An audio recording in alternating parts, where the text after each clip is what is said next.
Madame, toi, tu étais. Non, c'est ça, il est mort.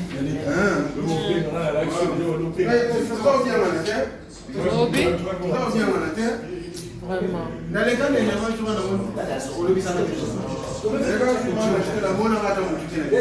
Ah.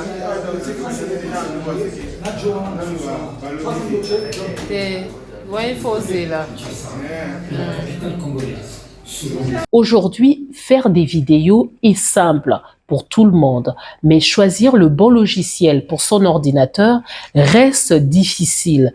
Alors, quel logiciel à choisir actuellement? Vous allez le découvrir au cours de cette émission. Je suis Candice Nzolantima, entrepreneur, journaliste, expert en communication, monteuse d'images. Je suis également conférencière et aussi je tiens des projets d'ordre social.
Il faut savoir premièrement que 4 logiciels se disputent le marché. Nous allons parler du premier et vous arriverez à faire le choix. Premièrement, on parle de DaVinci Resolve. Celui-là est donc souvent considéré par ceux qui font du cinéma et donc ceux qui sont professionnels du cinéma optent souvent pour DaVinci Resolve. Il est imbattable pour sa puissance. Il utilise toute la puissance de la carte graphique de l'ordinateur. Alors, la carte graphique de l'ordinateur qui est donc le moteur d'image de l'ordinateur. Le moteur de l'ordinateur quand il s'agit des images. Alors, sa force également est qu'il est imbattable pour corriger les couleurs et ajouter des effets spéciaux très lourds. Après plusieurs années à utiliser Premiere Pro ou Final Cut Pro, j'ai finalement pris la décision de tout laisser tomber et de passer sur DaVinci Resolve. Et honnêtement, je pense que c'est une décision que j'aurais dû prendre depuis très longtemps. Raison pour laquelle aujourd'hui, je vous parle des principales raisons qui m'ont poussé à prendre cette décision. Première raison, les couleurs. Quand j'ai découvert l'étalonnage sur DaVinci Resolve, j'ai automatiquement compris pourquoi autant de films et de créateurs l'utilisaient. Tout est vraiment plus poussé, le node, le tracking, les masques, la correction de la peau, les LUT et plein d'autres choses encore. Et ça m'a vraiment permis de comprendre l'image différemment. Raison numéro 2, tout est dans le même logiciel. J'en avais marre de tout le temps changer de logiciel. Sur Premiere Pro, par exemple, quand tu as besoin de faire certains effets, tu es obligé de passer sur After. Alors que sur DaVinci, tu peux tout faire au même endroit. Montage, étalonnage, VFX, le son et plein d'autres choses encore au même endroit. Troisième raison, la fluidité. Quand j'utilisais Premiere Pro, j'avais tout le temps l'impression de ne jamais avancer parce que c'était tellement lent et ça ramait tout le temps.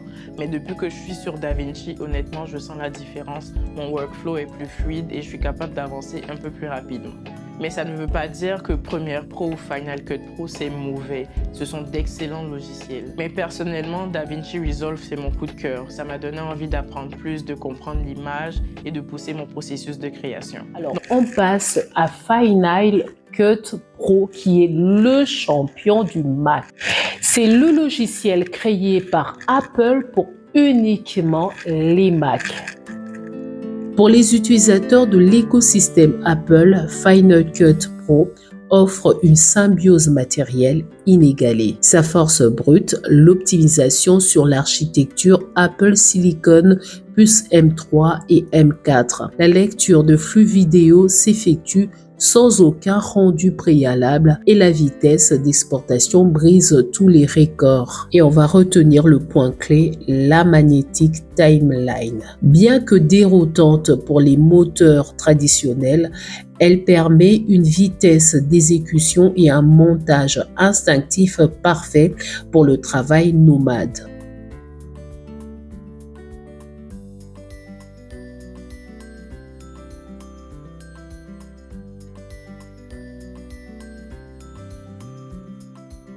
Alors, si vous avez l'habitude de voyager avec votre ordinateur, il est donc plus pratique d'utiliser CapCut Pro.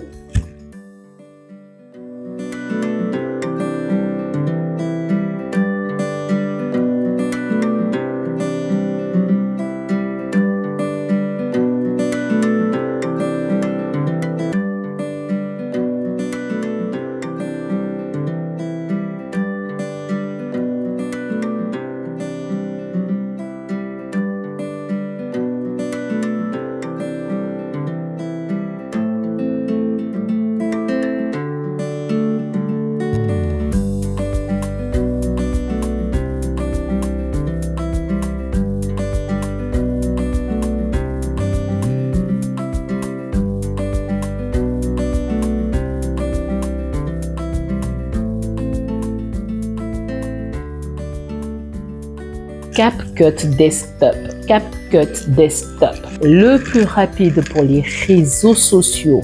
C'est la version ordinateur pour la célèbre application mobile. Alors, sa force est qu'il est très léger et il est simple à comprendre. On peut dire même qu'il est très simple à comprendre. L'ancien outil mobile s'est définitivement imposé sur le marché des créateurs de format court. Sa force brute et donc la légèreté, il est pensé pour délivrer des performances instantanées sur des machines légères ou moins puissantes.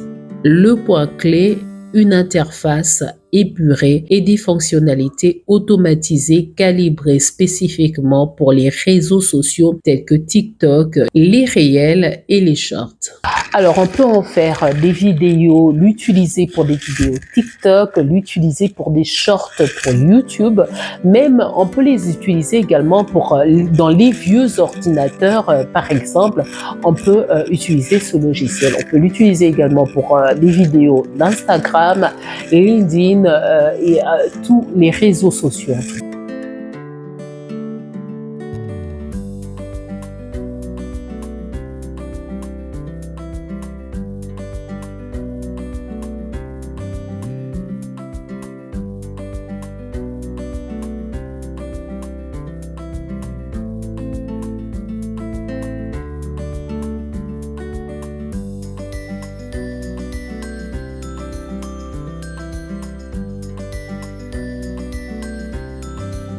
Et on en vient au roi de 2026, car il intègre l'intelligence artificielle. Il s'agit d'Adobe Premiere Pro 2026. C'est le populaire, c'est celui qui est souvent utilisé et celui qui est beaucoup connu au monde.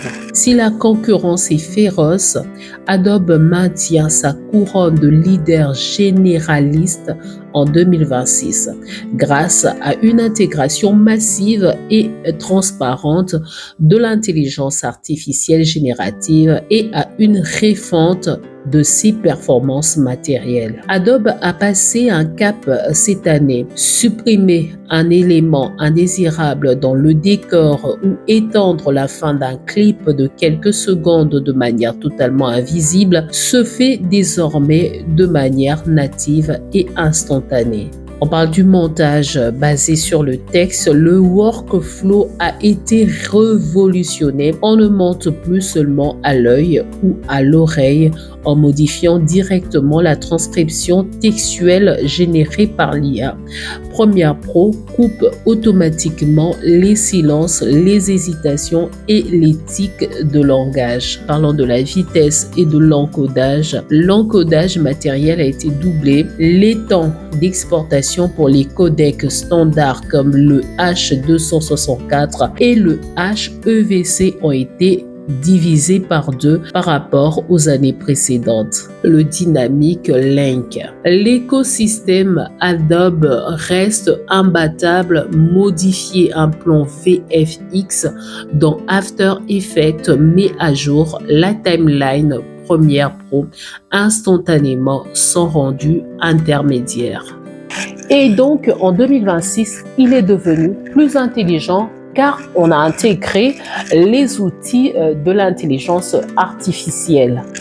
Et donc, vous pouvez effacer un objet d'une scène en un clic. Plus incroyable encore, il peut transformer la voix.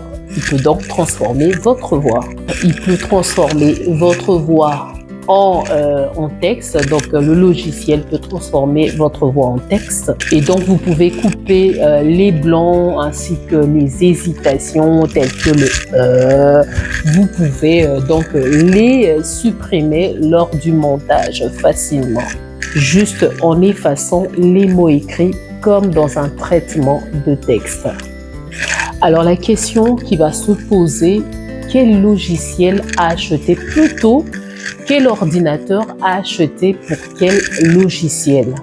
Alors, s'il s'agit de DaVinci Resolve, pour ce logiciel, il vous faut absolument un ordinateur qui a une grosse carte graphique, comme les NVIDIA RTX. Vous pouvez en acheter pour DaVinci Resolve pour ce logiciel. Donc, si vous avez ce genre d'ordinateur, vous pouvez donc acheter le logiciel DaVinci Resolve ou encore installer le logiciel DaVinci Resolve. Alors, pour Adobe Premiere Pro, il vous faut un équilibre avec un bon processeur moderne et aussi vous devez avoir une forte mémoire, 32 Go de RAM. Pour Final Cut Pro, vous avez simplement besoin d'un Mac récent, M1, M2, M3, M4, suffit pour travailler tranquillement. Pour CapCut, pas besoin de vous ruiner, il fonctionne sur presque tous les ordinateurs récents. Alors, en résumé, si vous avez besoin des couleurs parfaites, choisissez le logiciel DaVinci Resolve. Si vous voulez également des effets comme au cinéma, choisissez DaVinci Resolve. Alors, choisissez Final Cut Pro si vous avez un Mac. Si vous débutez et que vous voulez créer pour les réseaux sociaux, alors optez pour CapCut. Et donc, si vous voulez de l'intelligence artificielle, vous voulez des effets magnifiques, des effets de l'intelligence artificielle, optez pour Adobe Premiere Pro 2026. Alors, vous voulez apprendre au montage, vous voulez apprendre le montage professionnel, contactez-nous, vous aurez vos formations. Vous pouvez venir vers nous ou encore nous pouvons venir vers vous. Contactez-nous sur le numéro qui est au bas de l'écran et nous allons nous fixer rendez-vous. Merci et ciao ciao.